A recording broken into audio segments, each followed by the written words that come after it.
आदरणीय सभापति जी, शीतकालीन सत्र का आरंभ हो रहा है और आज सदन के हम सभी माननीय सदस्यों के लिए ये गर्व की पल है आपका स्वागत करना और आपके मार्गदर्शन में सदन के माध्यम से देश को प्रगति की राह पर ले जाने के लिए महत्वपूर्ण विषयों पर चर्चा, महत्वपूर्ण निर्णय और उसमें आपका अमूल्य मार्गदर्शन एक बहुत बड़ा अवसर हम सबके लिए है। मैं सदन की तरफ से, मेरी तरफ से आपको बहुत बहुत बधाई देता हूं, आपका अभिनंदन करता हूं और आपको शुभकामनाएं देता हूं। और मैं विश्वास भी कर देता हूं कि सभी इस सदन में बैठे हुए माननीय सदस्य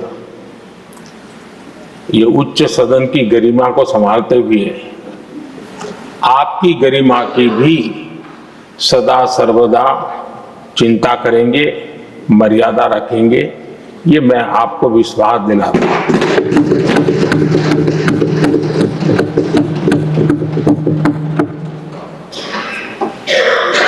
हमारे सभापति जी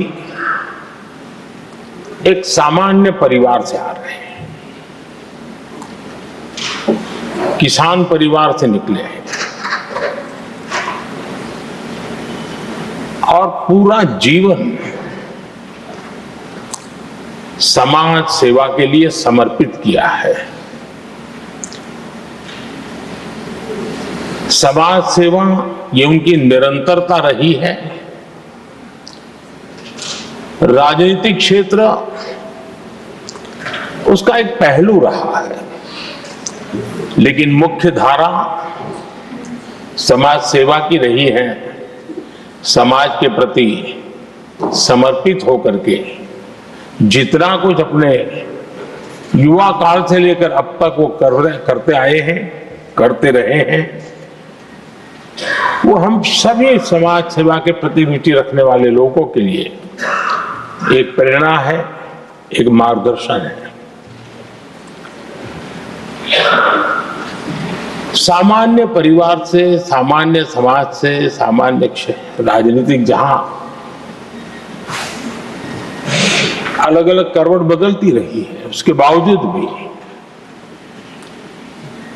आपका यहां तक पहुंचना, हम सबका मार्गदर्शन प्राप्त होना, ये भारत के लोकतंत्र की सबसे बड़ी ताकत है।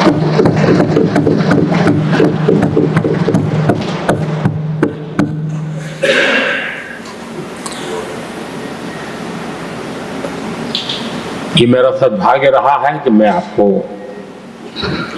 लंबे अरसे से परिचित रहा हूं। सार्वजनिक जीवन में साथ साथ काम करने का अवसर भी मिला है। लेकिन प्रधानमंत्री के रूप में जब मुझे यहां दायित्व मिला और जब मैंने आपको अलग अलग जिम्मेवारियां में काम करते देखा, तो मेरे मन पर अतिशय सकारात्मक भाव जगना बहुत स्वाभाविक था। क्वायर बोर्ड के चेयरमैन के रूप में हिस्टोरिकली हाईएस्ट प्रॉफिट वाली इंस्टीट्यूशन में कन्वर्ट करना, यानी आपका किसी संस्था के प्रति समर्पण हो तो कितना विकास किया जा सकता है और कैसे दुनिया में उसकी एक पहचान बनाई जा सकती है, वो आपने करके दिखाया। आपको भारत के कई क्षेत्रों में बहुत कम लोगों को ऐसा अवसर मिलता है।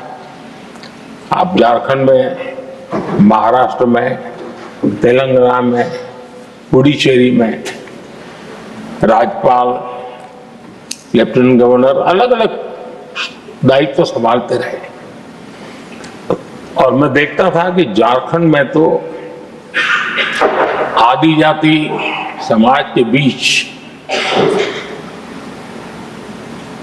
जिस प्रकार से आपने अपना नाता बना दिया था, जिस प्रकार से आप छोटे छोटे गांव तक दौरा करते थे, वहां के मुख्यमंत्री बड़े गर्व के साथ इन बातों का जब भी मिलते थे जिक्र करते थे। और कभी कभी वहां के राजनेताओं के लिए भी चिंता होती थी कि हेलीकॉप्टर हो या न हो, इसकी कोई परवाह किए बिना जो गाड़ी है आप चलते रहते थे। रात को छोटे छोटे स्थान पर रुक जाना, ये जो आपने एक अपना सेवा भाव था, उसको राज्यपाल के पद पर रहते हुए भी जिस प्रकार से आपने उसको एक नई ऊंचाई दी, इससे हम भली भांति परिचित हैं। मैंने आपको एक कार्यकर्ता के रूप में देखा है, एक सहयोगी के रूप में हम साथ काम किए हैं, सांसद के रूप में देखा है, अलग अलग पदों पर देखते हुए आज यहां पर पहुंचे। लेकिन मैंने एक बात महसूस की है कि आमतौर पर सार्वजनिक जीवन में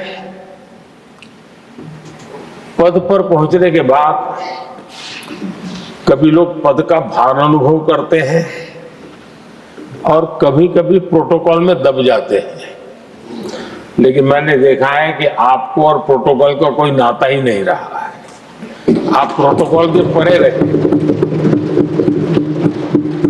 और मैं समझता हूं सार्वजनिक जीवन में प्रोटोकॉल से मुक्त जीवन की एक ताकत होती है, और वो ताकत हम हमेशा आप में अनुभव करते रहे हैं, और ये हमारे लिए गर्व का विषय है। आदरणीय सभापति जी, आपके व्यक्तित्व में सेवा, समर्पण, संयम, इन सभी बातों से हम भली भांति परिचित हैं। वैसे आपका जन्म तो डॉलर सिटी में हुआ और उसकी एक अपनी पहचान है, लेकिन उसके बावजूद भी आपने अपनी सेवा का क्षेत्र अंत्योदय को चुना। आपने हमेशा एक डॉलर सिटी के भी उस तबके की चिंता की जो दबे कुचले और कुछ वंचित परिवार थे, उनकी चिंता की। आदरणीय सभापति जी, मैं उन दो घटनाओं का जरूर जिक्र करना चाहता हूं जिसको कभी मैंने आपसे, आपके परिवारजनों से भी सुना है और जिसने आपके जीवन पर बड़ा प्रभाव पैदा किया है। बाल्यकाल में अविनाशी मंदिर के तालाब में आपका डूबने की संभावनाओं के बीच की अवस्था आपके लिए हमेशा रहा है कि मैं तो डूब रहा था, किसने बचाया, कैसे बचाया पता नहीं, मैं बच गया। और ईश्वर ने कुछ आप पर कृपा की, इस प्रकार का भाव आपके परिवार के लोग हमेशा बताते हैं। और दूसरा जो हम सब बहुत बारीकी से जानते हैं, जब कोयम्बतूर में लाल कृष्ण आडवाणी जी का यात्रा होने वाली थी, उसके कुछ समय पहले एक भयानक बम ब्लास्ट हुआ, शायद 60-70 लोग मारे गए। भयंकर बम ब्लास्ट था और उस समय आप बाल बाल बच गए थे। इन दोनों में जब आप ईश्वरीय शक्ति का संकेत देखते हुए अपने आप को समाज के प्रति अधिक समर्पित भाव से काम करने की जो आपने वजह के रूप में उसको कन्वर्ट किया, ये अपने आप में एक सकारात्मक सोच से बना हुआ जीवन का प्रतिबिंब है। आदरणीय सभापति जी, जो एक बात मैं जानता नहीं था लेकिन अभी मुझे पता चला, आप शायद अभी उपराष्ट्रपति बनने के बाद काशी गए थे और आपका काशी का दौरा था, तो एक सांसद के नाते स्वाभाविक रूप से मेरा मन वहां सब कुछ ठीक ठाक हो रहता है। लेकिन आपने वहां एक बात बताई जो मैंने सुनी, मुझे मेरे लिए नई बात थी।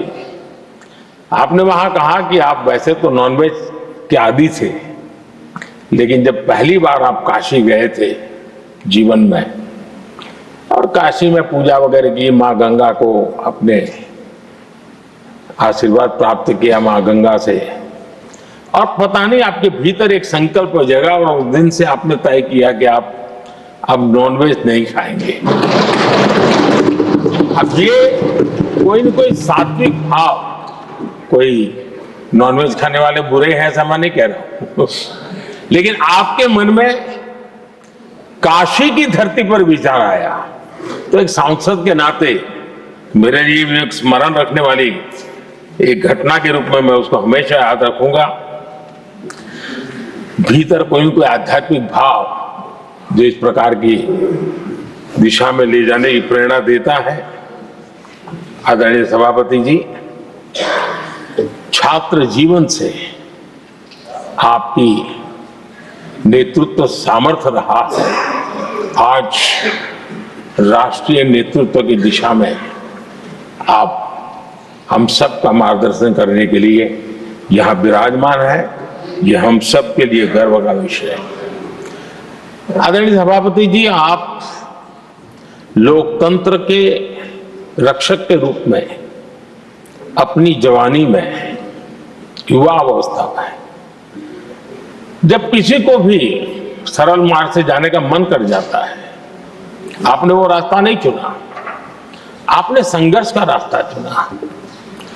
लोकतंत्र पर आए हुए संकट के सामने मुकाबला करने का रास्ता चुना और आपने आपातकाल में एक लोकतंत्र के सिपाही की तरह जिस प्रकार से लड़ाई लड़ी, साधनों की सीमाएं थी, मर्यादाएं, लेकिन जज्बा कुछ और ही था। और वह उस क्षेत्र के सभी, उस सब पीढ़ी के नौजवान आज भी इमरजेंसी के खिलाफ की आपकी जो लड़ाई थी, लोकतंत्र के लिए आपका संघर्ष था, उसमें आपने जन जागृति के जो विविध कार्यक्रमों को अपनाया था, लोगों को जिस प्रकार से आप प्रेरित करते थे, वे हमेशा हमेशा के लिए लोकतंत्र प्रेमियों के लिए एक प्रेरणा देने वाली घटना रही। आप एक अच्छे संगठक रहे हैं, मैं भली भांति जानता हूं। आपने संगठन में जो भी दायित्व संभालने का अवसर आया, आपने उस जिम्मेवारी को चार चांद लगा दिए, अपने परिश्रम से लगा दिए। आपने हमेशा सबको जोड़ने का प्रयास किया, नए विचारों को स्वीकार करने का प्रयास किया, नई पीढ़ी को अवसर देने का प्रयास किया। ये हमेशा संगठन में आपके कार्य की विशारत रही। कोयम्बतूर की जनता ने आपको सांसद के रूप में यहां सेवा करने के लिए भेजा और तब भी आपने सदन में रहते हुए हमेशा उस क्षेत्र के विकास के लिए अपनी बातों को बड़ी प्रमुखता से लोगों के सामने रखा, सदन के सामने रखा। ये आपका लंबा अनुभव सदन में सभापति के रूप में और राष्ट्र में उपराष्ट्रपति के रूप में बहुत ही प्रेरक रहेगा, हम सबको मार्गदर्शक रहेगा। और मुझे पूरा विश्वास है कि मेरी तरह इस सदन के सभी सदस्य इस गौरवपूर्ण पल को जिम्मेवारियों के साथ आगे बढ़ाएंगे। इसी भावना के साथ मेरी तरफ से, सदन की तरफ से आपको बहुत बहुत शुभकामनाएं देता हूं।